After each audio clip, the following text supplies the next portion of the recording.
petit tigre bébé, Waterken, Willa Tenga, festival et ciné village, Waterken, Willa Tenga. Amoureux du cinéma africain, bonsoir et bienvenue dans votre émission Clap Ciné Village de Kouila.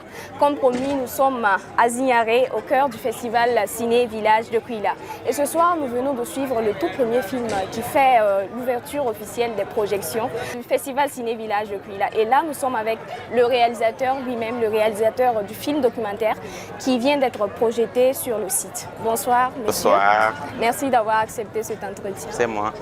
D'accord.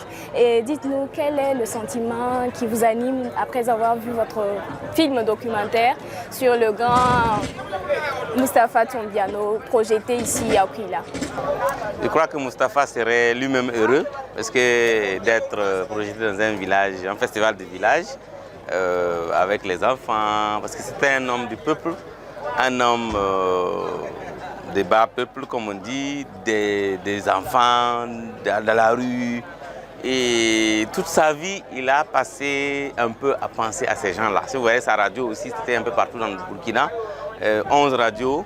Et donc, son film passé ici, je crois que c'est le bon milieu pour le faire passer et le faire découvrir, parce que les jeunes d'aujourd'hui ne le connaissent pas.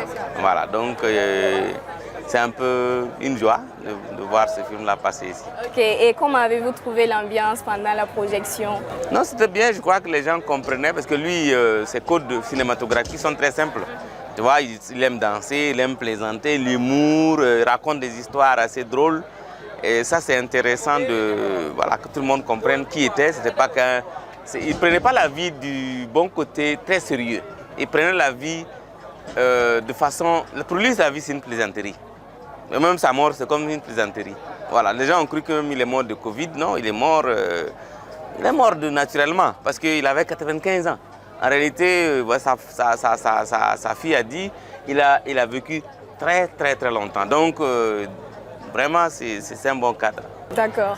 Et parlons du film en tant que tel. Et quelle était la motivation vraiment de faire un film sur lui, un film sur un grand acteur? Alors, on peut dire que c'est une première motivation parce que moi je suis journaliste et cinéaste donc dans ma vie, et on le voyait et j'ai demandé si quelqu'un l'a déjà fait un film. En réalité, il a toujours refusé qu'on fasse un film sur lui parce que lui-même il a fait des films. Beaucoup de gens ne savent pas que Moustapha était un réalisateur et je l'ai dû le forcer coller à la culotte, voilà, pour pouvoir qu'il accepte. Quand il a accepté, je crois que c'était à 2 mois avant de mourir. Il a accepté, j'ai fait une première interview test. J'ai commencé à chercher les archives et tout ça. Et on a pris rendez-vous pour une deuxième interview.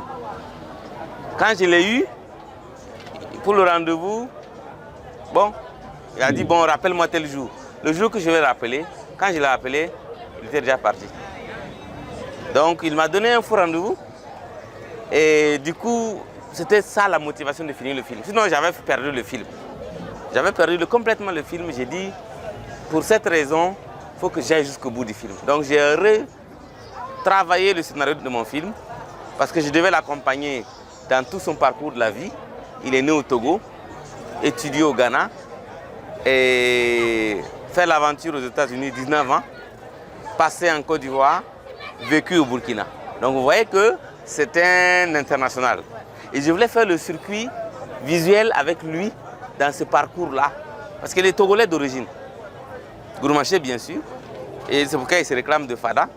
Mais il a étudié au Ghana. Il a fait toute son université au Ghana. C'est là qu'il a appris à jouer à la musique. Et ça m'intéressait de raconter toute cette histoire d'un homme qui est... Vous voyez qu'il avait tous les musiciens du monde, ses amis. Les Gimme Cliff, les Alpha Blondy, les Aïcha Koné, tous les grands musiciens du monde. Je ne parle pas seulement du Burkina. Hein. Voilà. Parce qu'aux États-Unis, ils connaissaient presque tous les musiciens. En Afrique, ici, les grands musiciens, c'est les Philippe Côté. Aux États-Unis, là-bas, vous allez voir les Jimi Hendrix. Il les a tous côtoyés. Donc, cette histoire-là me passionnait de le raconter. Donc ça, c'est la première motivation. Parce qu'il pouvait mourir et puis on va l'oublier. Et j'ai dit, il faut le fixer. Lui, il a fait de sorte qu'on ne l'oublie pas. L'histoire des autres pays, il ne faut pas qu'on l'oublie aussi. Parce qu'il était un homme des médias. C'est ça. Voilà un peu la motivation. D'accord. Et quel message souhaitez-vous passer au public à travers ce film? C'était d'abord de rendre hommage à un pionnier dans tous les domaines. Un pionnier dans le domaine des médias, radio, télé, un pionnier dans le domaine du spectacle, parce qu'il avait beaucoup d'événements spectaculaires. Quand vous prenez les rameaux, c'est les motos. Tout le monde sait qu'à Ouagadougou, on roule en moto. Il faisait une course de moto. Quand vous prenez le barrage, les 2-3 barrages de Ouagadougou qui avaient beaucoup d'eau, il faisait une course de pirogue. Même si on n'a pas la mer, on peut inventer quelque chose pour faire vibrer Ouagadougou. Et il avait développé une plage artificielle à Ouagadougou. Et il avait pris des poubelles, des espaces de choses pour le transformer en espace de vie avec le Wassa Club. Donc c'est un homme créateur qui inventait ce message-là que je vais apprendre. Et tenez-vous bien, il formait de la rue à PDG. C'est-à-dire, il pouvait te prendre de la rue et tu deviens PDG. Et c'est à l'appel. Quand vous regardez aujourd'hui ceux qui sont devenus PDG de la rue à PDG, ils sont nombreux. Je n'ai pas besoin de les citer, mais Sinava a dit, c'est que PDG aujourd'hui de Savane Média, il a dit que tu peux partir de zéro à héros. Et c'est comme ça qu'il transformait les gens.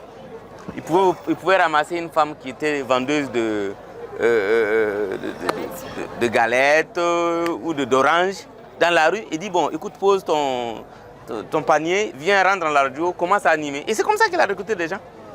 Il commence à animer. Donc c'est tous ces éléments-là que je pense qu'il transmet que rien n'est impossible quand on veut. Et c'est ça le Mustapha, c'est-à-dire l'homme aux mille idées. Je ne pensais pas que quelque chose pouvait résister à Mustapha quand il voulait le faire. Même les rêves les plus fous, il est arrivé à le réaliser. Je n'ai pas vu quelqu'un qui a résisté aux offres de Mustapha. Parce qu'il voulait, chaque fois qu'il commençait quelque chose, il sait qu'il va aller au bout. Ok, parlons maintenant du festival Ciné Village de Kouila. Qu'est-ce que ce genre de festival-là représente pour vous? Moi, je pense qu'on devrait multiplier ce genre de festivals dans presque tous les villages. Bon, sauf que il faut les moyens, voilà. Mais il faut que ce genre de festival puisse avoir lieu pour que le cinéma d'abord devienne populaire, pour que les cinéastes aient le contact direct avec les populations et pour qu'eux-mêmes ils voient les jeunes, parce qu'il y aura des vocations ici. Les jeunes qui regardent tout ça, il y a des curieux qui se disent « Ah, demain moi je voulais faire aussi un film comme ça, je voudrais faire tel... » Donc pour moi c'est aussi une transmission de la veine, de l'envie de faire quelque chose de culturel pour son pays. Et ça naît de ce type d'événement. Sans oublier qu'on crée un cadre pour qu'il y ait des rencontres avec les artistes, on crée un cadre pour qu'il y ait une animation, malgré la crise sécuritaire qu'on connaît, qu'il y ait une animation culturelle qu'on vit. Que la vie ne s'arrête pas parce qu'il y a la crise. Qu'on peut aller faire la guerre et le soir venir danser dans un village comme dans un festival de cette nature-là. Donc je pense que c'est, comme on dit, c'est joindre l'utile à l'agréable. D'accord. Et quel message avez-vous à passer aux organisateurs? C'est d'abord les encourager. Je pense que c'est un défi de chaque fois, une année d'en donner, de pouvoir tenir ce pari-là. Et puis après, c'est de leur dire de persévérer parce que les épreuves ne vont pas manquer. Mais c'est aussi de dire aux autres acteurs de les soutenir. Voilà. Parce que quand tu fais un type de festival comme ça, tu ne t'attends pas à des entrées d'argent. Ce qui est intéressant pour toi, c'est d'offrir le contact entre le public et le film, entre le public et les artistes, entre le public et l'événement. C'est ce qui est le plus important. Et donc, je pense que tout ça mis ensemble, c'est de leur dire de faire un pas encore en avant et de continuer à innover pour que tout le monde retrouve son compte. D'accord, merci beaucoup. C'est moi. Je ne sais pas si vous avez un dernier mot à dire. Ça me va. D'accord, merci beaucoup. J'espère que vous allez rester jusqu'à la fin du festival. Oh, si la pluie ne me chasse pas parce que je suis à Lumbila. D'accord, ok. Merci à vous, amoureux du cinéma, de nous avoir suivis. On se retrouve très bientôt pour un autre numéro.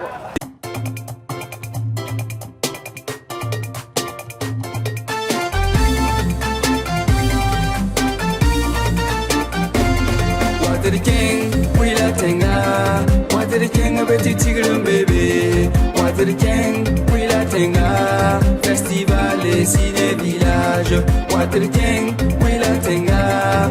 Waterking. Fadi Mao TV, les racines de l'actu.